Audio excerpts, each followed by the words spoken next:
स्वाभिमान। महामना पंडित मदन मोहन मालवीय हमारे देश के प्रसिद्ध नेताओं में से एक थे। अत्यंत निर्धन परिवार में जन्म लेकर भी वे देश के कर्णधार बने। देश, धर्म और जाति के लिए उन्होंने बहुत कुछ किया। कांग्रेस के वे प्रधान थे, हिंदू धर्म के मार्गदर्शक थे तथा एक बड़े समाज सुधारक भी थे। उनकी सबसे बड़ी देन है वाराणसी का हिंदू विश्वविद्यालय, जहां सभी प्रकार के ज्ञान और विज्ञान की उच्च कोटि की शिक्षा का प्रबंध है। देश के लिए उन्होंने जो कुछ भी किया वह स्वर्ण अक्षरों में लिखा जाने योग्य है। विश्वविद्यालय के निर्माण के लिए उन्होंने चंदा एकत्रित किया। चांदी का कटोरा लेकर वे चंदा मांगने निकलते और कभी खाली नहीं लौटते थे। विश्वविद्यालय की नींव का पत्थर रखा जा चुका था। तभी कलकत्ता के एक उद्योगपति ने चंदा देने की इच्छा प्रकट की। वे मृत्युशैया पर अंतिम सांसें ले रहे थे। कुलपुरोहित ने उनके पुत्र को बतलाया, किसी ब्राह्मण को बुलाकर 1.25 लाख रुपए दान करो तो सेठ जी को मोक्ष मिलेगा।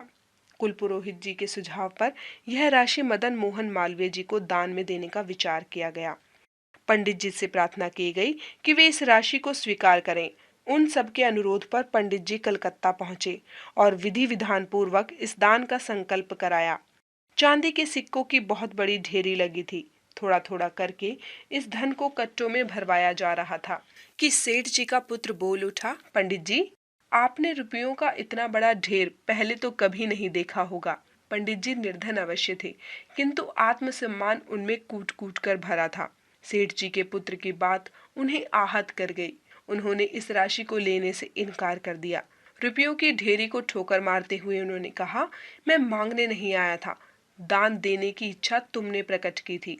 यह ठीक है कि इतना अधिक एकत्रित धन मैंने पहले कभी नहीं देखा, किंतु तुमने भी ऐसा ब्राह्मण नहीं देखा होगा जो इतनी बड़ी राशि को ठोकर मार सकता है। मदन मोहन मालवीय सब धन वैसा ही छोड़कर सीधे वाराणसी आ गए। इस घटना की सूचना जब कलकत्ता के अन्य श्रेष्ठ महानुभावों को लगी तो वे कांप उठे। संपूर्ण धनराशि लेकर वे सब दौड़कर वाराणसी पहुंचे और पंडित जी से क्षमा याचना की।